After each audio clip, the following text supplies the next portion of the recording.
నమస్కారం. Voice of victory news కి స్వాగతం. హెడ్లైన్ చూద్దాం.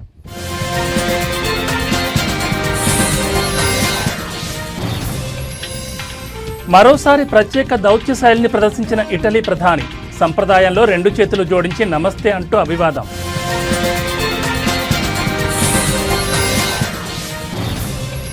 దేశ ఆర్థిక రాజధాని ముంబైలో భారీ వర్షాలు, కుండపోత వానలతో నగరం అతలాకుతలం.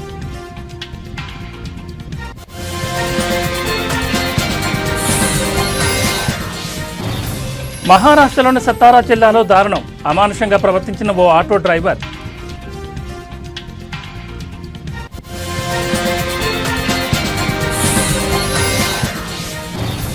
బీసీ సంక్షేమ సంఘం ఆధ్వర్యంలో సెమినార్ కార్యక్రమం.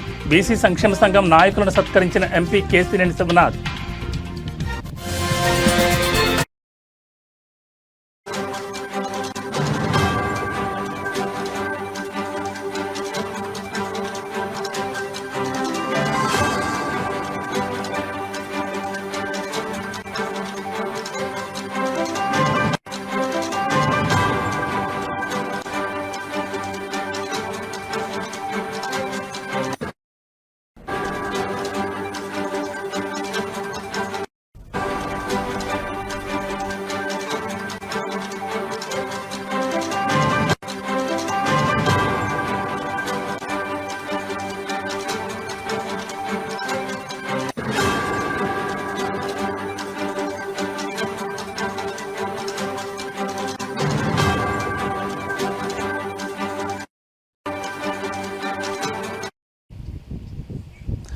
బులెటిన్లో బ్రేకింగ్ న్యూస్ చూస్తున్నాం. ఇటలీ ప్రధాని జార్జియా మెలోనీ తన ప్రత్యేక దౌత్య శైలిని మరోసారి ప్రదర్శించారు. ప్రపంచ రాజకీయాలకు కేంద్రమైన వైట్ హౌస్లో అమెరికా అధ్యక్షుడు డొనాల్డ్ ట్రంప్ సీనియర్ సహాయకురాలకి భారతీయ సంప్రదాయంలో రెండు చేతులు జోడించి నమస్తే అంటూ అభివాదం చేశారు. సాధారణంగా కరచాలనాలు, లాంఛనప్రాయ పలకరింపులు ఉండే అత్యున్నత స్థాయి సమావేశంలో ఆమె చేసిన ఈ పని అందరి దృష్టిని ఆకర్షించింది.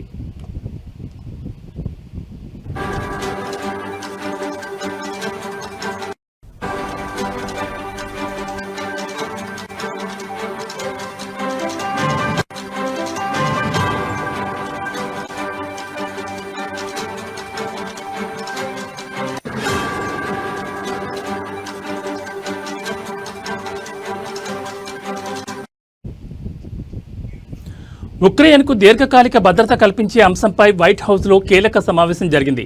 ఈ చర్చల్లో పాల్గొనేందుకు వచ్చిన మెలోనీ ఈ విధంగా పలకరించి ప్రత్యేకంగా నిలిచారు. మెలోనీ ఇలా నమస్కారం పెట్టడం ఇదే మొదటిసారి కాదు. గత ఏడాది జూన్లో ఇటలీలో జరిగిన G7 సదస్సులో భారత ప్రధాని నరేంద్ర మోడీ, బ్రిటన్ ప్రధాని రిషి సునాక్, యూరోపియన్ కమిషన్ అధ్యక్షురాలు ఉర్సులా వాన్ డెర్ లేయన్ వంటి పలువురు ప్రపంచ నేతలకు ఆమె ఇదే రీతిలో నమస్కరించి వార్తల్లో నిలిచారు.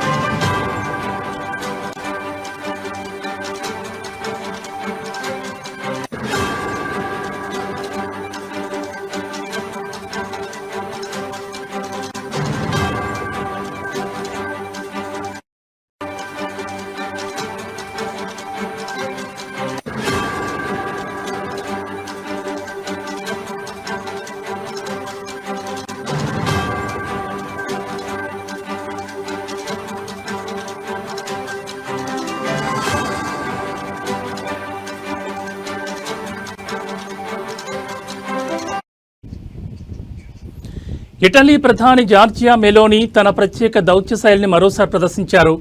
ప్రపంచ రాజకీయాలకు కేంద్రమైన వైట్ హౌస్లో అమెరికా అధ్యక్షుడు డొనాల్డ్ ట్రంప్ సీనియర్ సహాయకురాలకి భారతీయ సంప్రదాయంలో రెండు చేతులు జోడించి నమస్తే అంటూ అభివాదం చేశారు. సాధారణంగా కరచలనాలు, లాంఛనప్రాయ పలకరింపులు ఉండే అత్యున్నత స్థాయి సమావేశంలో ఆమె చేసిన ఈ పని అందరి దృష్టిని ఆకర్షిస్తోంది. ఉక్రెయిన్కు దీర్ఘకాలిక భద్రత కల్పించే అంశంపై వైట్ హౌస్లో కీలక సమావేశం జరిగింది. ఈ చర్చల్లో పాల్గొనేందుకు వచ్చిన మెలోనీ ఈ విధంగా పలకరించి ప్రత్యేకంగా నిలిచారు. మెలోనీ ఇలా నమస్కారం పెట్టడం ఇదే మొదటిసారి కాదు. గత ఏడాది జూన్లో ఇటలీలో జరిగిన G7 సదస్సులో భారత ప్రధాని నరేంద్ర మోడీ, బ్రిటన్ ప్రధాని రిషి సునాక్, యూరోపియన్ కమిషన్ అధ్యక్షురాలు ఉర్సులా వాన్ డెర్ లేయన్ వంటి పలువురు ప్రపంచ నేతలకు ఆమె ఇదే రీతిలో నమస్కరించి వార్తల్లో నిలిచారు.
బులెటిన్లో మరో బ్రేకింగ్ న్యూస్ చూస్తున్నాం. దేశ ఆర్థిక రాజధాని ముంబైని భారీ వర్షాలు అతలాకుతలం చేస్తున్నాయి.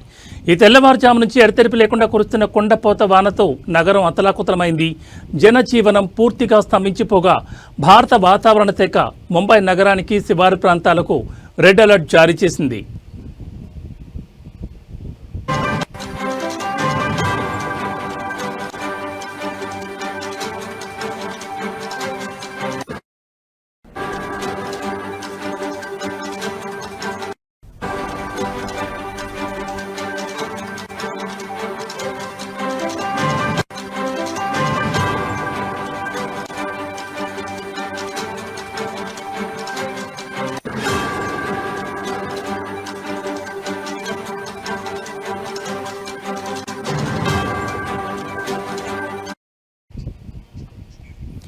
ఈ నేపథ్యంలో బృహన్ ముంబై మున్సిపల్ కార్పొరేషన్ కీలక నిర్ణయం తీసుకుంది. అత్యవసర సేవలు మినహా అన్ని ప్రభుత్వ, సెమీ ప్రభుత్వ, బీఎంసీ కార్యాలయాలకు నేడు సెలవు ప్రకటించింది. ప్రైవేట్ సంస్థలు కూడా తమ ఉద్యోగులకు వీలైనంత వరకు వర్క్ ఫ్రం హోం సదుపాయం కల్పించాలని, అనవసర ప్రయాణాలు చేయొద్దని బీఎంసీ గట్టిగా సూచించింది. భారీ వర్షాల కారణంగా ముంబైలోని పాఠశాలలు, కళాశాలలకు కూడా సెలవులు ప్రకటించారు.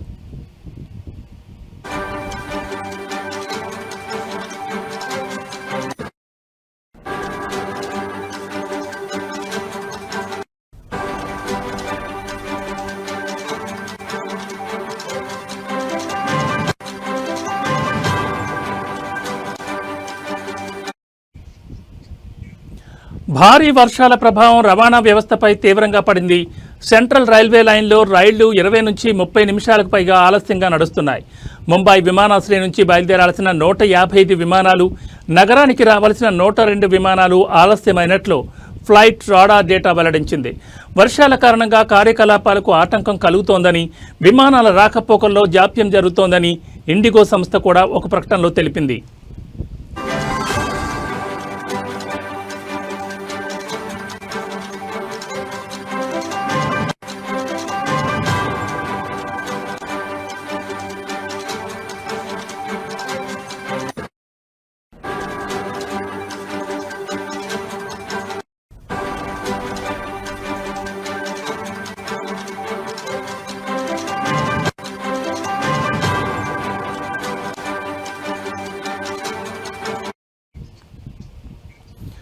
నగరంలోని అనేక ప్రాంతాలు జలదిగ్బంధంలో చిక్కుకున్నాయి.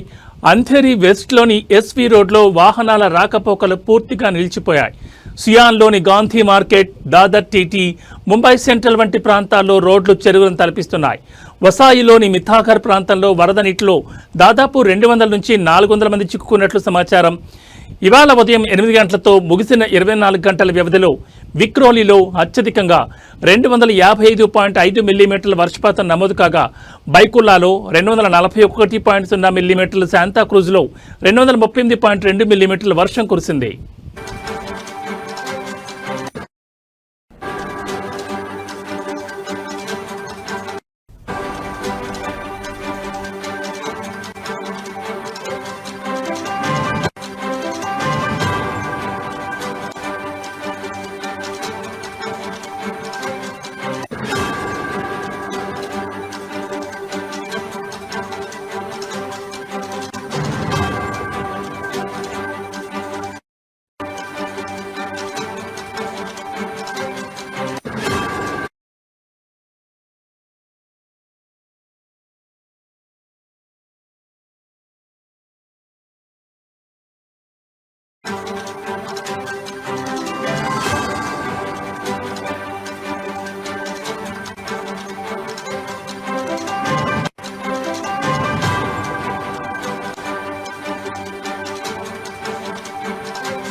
బులెటిన్లో మరో బ్రేకింగ్ న్యూస్ చూస్తున్నాం. మహారాష్ట్రలోని సతారా జిల్లాలో దారుణం చోటు చేసుకుంది.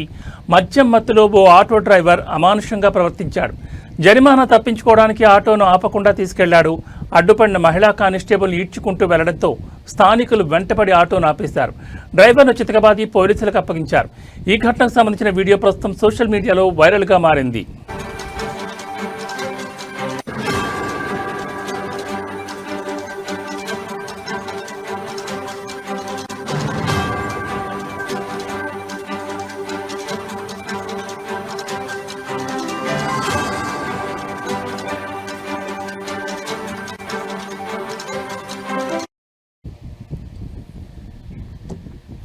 సతారా నగరంలోని ఓ కూడలి వద్ద ట్రాఫిక్ పోలీసులు వాహనాల తనిఖీలు చేపట్టారు. ఇంతలో అటుగా వచ్చిన ఓ ఆటోను మహిళా కానిస్టేబుల్ భాగ్యశ్రీ జాదవ్ ఆపేందుకు ప్రయత్నించారు. అయితే మద్యం మత్తులో ఉన్న డ్రైవర్ దేవరాజ్ కాళీ ఆటోను ఆపలేదు. అడ్డుపడిన భాగ్యశ్రీ జాదవ్ను ఈడ్చుకుంటూ వెళ్లాడు. దీంతో స్థానికులు ఆటోను వెంబడించి కొద్ది దూరంలో దాన్ని ఆపి డ్రైవర్ను చితకబాదారు. ఆటో డ్రైవర్ దేవరాజ్ కాళీను అదుపులోకి తీసుకున్నామని, భాగ్యశ్రీ జాదవ్ ఫిర్యాదు మేరకు కేసు నమోదు చేశామని పోలీసులు చెప్పారు.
బులెటిన్లో మరో బ్రేకింగ్ న్యూస్ చూస్తున్నాం. ఉపరాష్ట్రపతి ఎన్నికకు సంబంధించి జాతీయ స్థాయిలో విపక్ష కూటమి ఒక కీలక నిర్ణయం తీసుకుంది. తమ అభ్యర్థిగా సుప్రీంకోర్టు విశ్రాంత న్యాయమూర్తి జస్టిస్ బి సుదర్శన్ రెడ్డి పేరును ఖరారు చేసింది. ఈ మేరకు కాంగ్రెస్ అధ్యక్షుడు మల్లికార్జున్ ఖర్గే ఒక ప్రకటన చేశారు.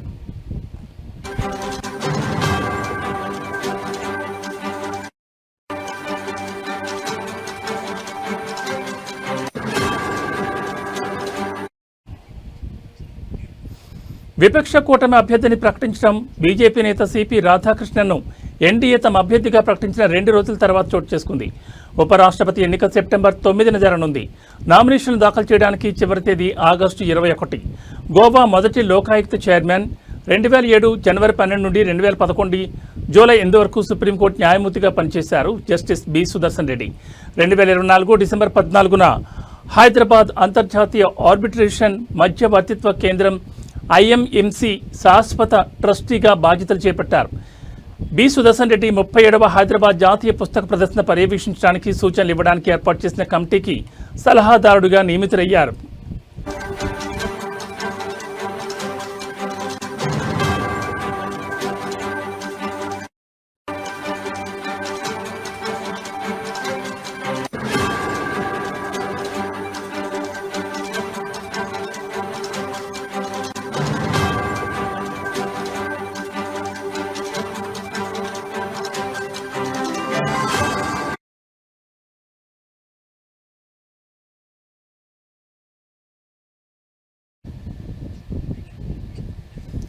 ఢిల్లీలోని ఆంధ్రప్రదేశ్ భవన్లో బీసీ సంక్షేమ సంఘం ఆధ్వర్యంలో జరిగిన సెమినార్లో విజయవాడ ఎంపీ కేశినేని శివనాథ్ పాల్గొని మాట్లాడారు. ఈ సందర్భంగా ఆయనను జాతీయ బీసీ సంక్షేమ సంఘం నాయకులు సత్కరించారు. విజయవాడ పార్లమెంట్ నియోజకవర్గంలో బీసీ కమ్యూనిటీ హాళ్లలో యువతకు ఉపాధి అవకాశాలు పెంచేందుకు స్కిల్ డెవలప్మెంట్ సెంటర్లు ఏర్పాటు చేయడానికి కృషి చేస్తానని ఆయన తెలిపారు. కేంద్ర రాష్ట్రాల్లోని ఎన్డీఏ ప్రభుత్వాలు బీసీల అభ్యున్నతికి కట్టుబడి ఉన్నాయని, వారి సంక్షేమానికి పథకాలను అమలు చేస్తున్నాయని ఆయన గుర్తు చేశారు. ఈ కార్యక్రమంలో బీసీ సంక్షేమ సంఘం జాతీయ అధ్యక్షుడు ఆర్ కృష్ణయ్య, రాజ్యసభ సభ్యులు బీద మస్తానరావు, పాకా వెంకట సత్యనారాయణ, జాతీయ బీసీ సంక్షేమ సంఘం రాష్ట్ర అధ్యక్షులు వై నాగేశ్వరరావు యాదవ్, ఆంధ్రప్రదేశ్ ఇన్ఛార్జ్ యలగాల నూకానమ్మ యాదవ్ తదితరులు పాల్గొన్నారు.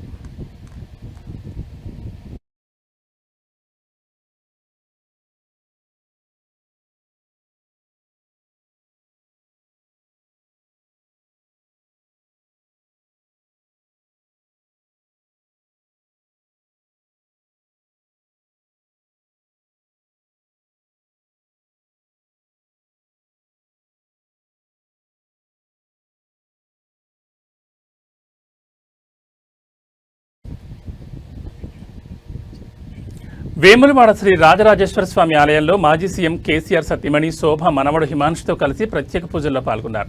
రాజన్న కోడెముక్కు చెల్లించి అనంతరం స్వామివారికి ప్రత్యేక పూజలు చేశారు. ఆలయ అర్చకులు స్వాగతం పలుకుతూ తీర్థప్రసాదాలు అందించారు. వేములవాడ నియోజకవర్గ ఇన్ఛార్జ్ చల్మడ లక్ష్మీ నరసింహారావు, ఏనుగు మనోహర్ రెడ్డి, మాజీ మున్సిపల్ చైర్పర్సన్ రామతీర్థపు మాధవి స్వామివారి చిత్రపటాన్ని అందజేశారు.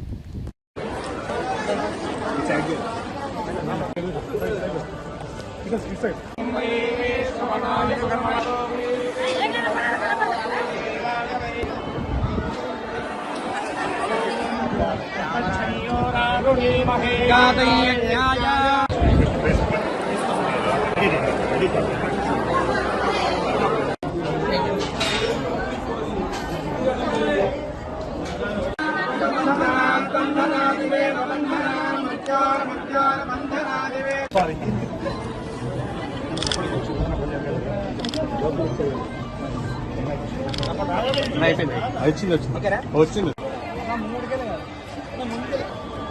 ఇట్లా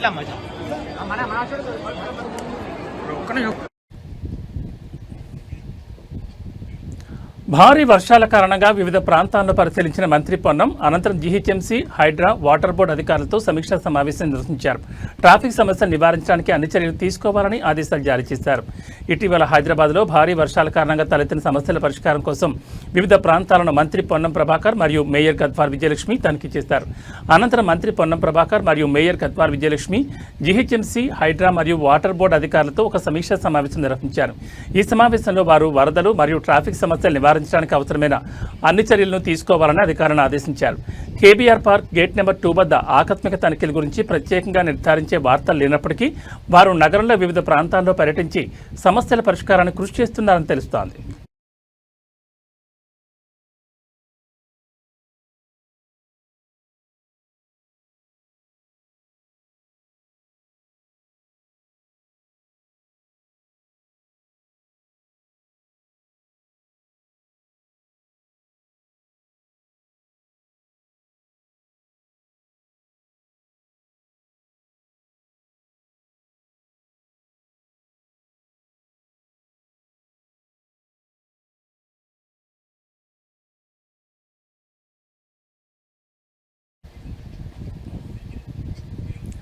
రాజధాని ప్రాంతంలో వరద నీరు నిలిచిపోవడానికి కారణం పశ్చిమ బైపాస్ నిర్మాణంలో అధికారుల నిర్లక్ష్యమేనని మంత్రి నారాయణ అన్నారు.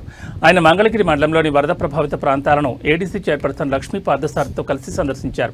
మంగళగిరి మండలం కురగల్లు దగ్గర జాతీయ రహదారిపై నిర్మించిన వంతెన కింద పేరుకుపోయిన మట్టిని తొలగించకపోవడం వల్లే నీరు దిగుకు వెళ్లలేదని మంత్రి చెప్పారు. సుమారు 25 అడుగుల మట్టిని వెంటనే తీసివేయడం సాధ్యం కానందున వంతెన సమీపంలో కొంతమేర జాతీయ రహదారిని తొలగిస్తున్నట్లు తెలిపారు. ఈ చర్య వల్ల 24 గంటల్లో వరద నీరు దిగిపోతుందని, ఆ తర్వాత మట్టిని పూర్తిగా తొలగించి రోడ్డు మరమ్మతులు పూర్తి చేస్తామని ఆయన వివరించారు.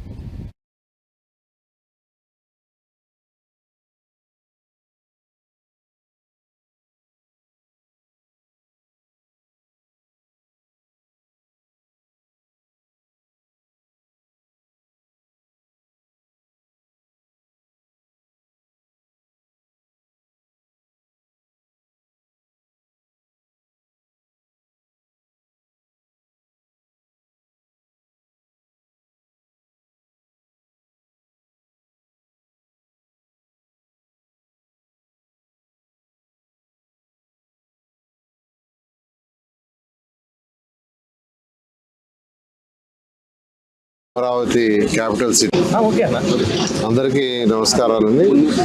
అమరావతి క్యాపిటల్ సిటీ మీద వైసీపీ నాయకులు అనేకమైన దుష్ప్రచారాలు చేస్తున్నారు. అవన్నీ మానుకోవాలి. అమరావతి క్యాపిటల్ సిటీలో ఎటువంటి ఇబ్బంది లేదు. అయితే వెస్టర్న్ బైపాస్ రోడ్ ఏదైతే కన్స్ట్రక్ట్ చేస్తున్నారో ఆ కన్స్ట్రక్షన్ చేసేటప్పుడు కొండవీటి వాగు ఏదైతే ఉందో కొండవీటి వాగు కింద యాక్చువల్గా ఆ మట్టి అంతా తీసేసి పైన యాక్చువల్గా బ్రిడ్జ్ కట్టుండాల్సింది. వాళ్ళు ఆ మట్టి తీయకుండా పైన బ్రిడ్జ్ కట్టారు. ఏదైతే ఆ కిందకంటే బ్రిడ్జ్ నుంచి కిందకి 8 మీటర్లు 8 మీటర్లు దాదాపు 25 అడుగులు ఉంటుంది. అది బ్రిడ్జ్ కింద వాటర్ ఫ్లో అయ్యేది. ఇప్పుడు జీరో ఎందుకంటే వాళ్ళ కన్స్ట్రక్షన్ విజయవాడ నగరంలో పలు రెస్టారెంట్లు, బేకరీలలో ఫుడ్ సేఫ్టీ అధికారులు తనిఖీలు చేపట్టారు. ఫుడ్ సేఫ్టీ మరియు తూనికలు, కొలతల శాఖ అధికారుల ఆధ్వర్యంలో మొత్తం 40 బృందాలుగా joint food safety controller Purnachandrarao ఆధ్వర్యంలో తనిఖీలు నిర్వహించారు. పలు రెస్టారెంట్లపై అందిన ఫిర్యాదుల మేరకు తనిఖీలు చేపట్టారు అధికారులు. నగర వ్యాప్తంగా రెస్టారెంట్లలో పాటిస్తున్న ఆహార భద్రతా ప్రమాణాలపై అధికారులు తనిఖీలు చేపట్టారు. అనుమతులు లేకుండా నిర్వహిస్తున్న హోటల్స్, కాలం చెల్లిన ఆహార పదార్థాలను అధికారులు గుర్తించారు.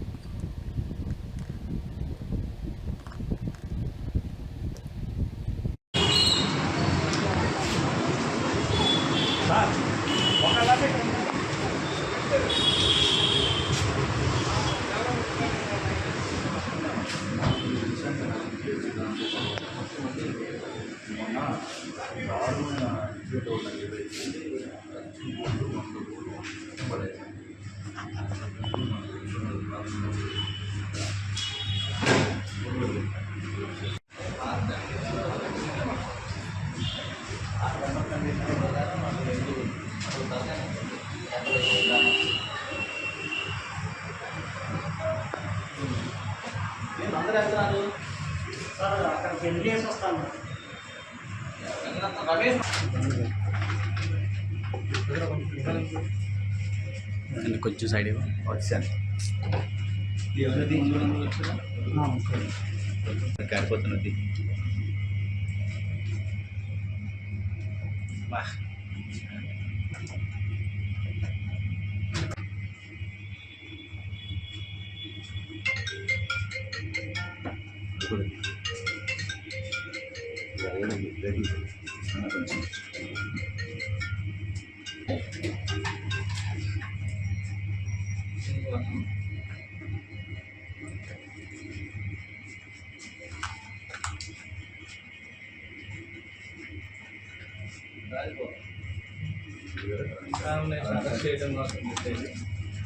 దాన్నే చేస్తున్నారు.